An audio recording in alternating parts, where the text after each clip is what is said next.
Okay guys, we're going to talk about attack and defense, but in the most rudimentary way possible, because this is really what chess is all about. Volumes have been written about attack and defense, but we're going to deal with this, like I said, in the most straightforward way. Let's say white does e4, maybe the most common opening move in chess. Black goes e5. Now, the most logical and probably the most expected continuation is knight to f3.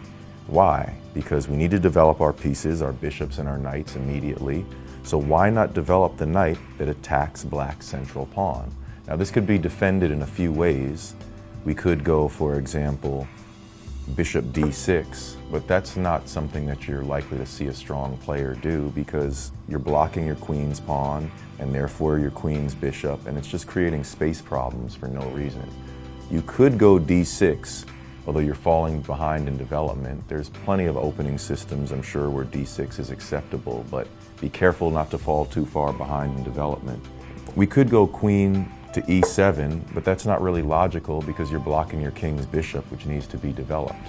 So the most common way to defend this e5 pawn and not fall behind in development would be knight to c6, keeping up with white in development and simply defending your e-pawn. Now, of course, if white were to make the absurd move of knight takes pawn, black would go knight takes knight and would be winning the game immediately. But white's not going to make that terrible mistake. They'll probably develop the bishop to c4 for the Italian game, or b5 for the Spanish game, or maybe knight to c3 for the Scotch game. But that's an example of how to defend a pawn and how to use some basic principles in choosing how to do so. Another quick example would be if I start with e4 and let's say black goes d6, which would be the beginning of the Perk defense or perhaps any number of other defenses. If I go bishop b5 check, a check I don't personally recommend, it could be blocked in any number of ways. We could block with the queen. That would be a terrible move, losing the queen for absolutely no reason and subsequently losing the game. We could block with the bishop, which is pretty good because then if I go bishop takes bishop, I'm giving black the opportunity to develop their knight.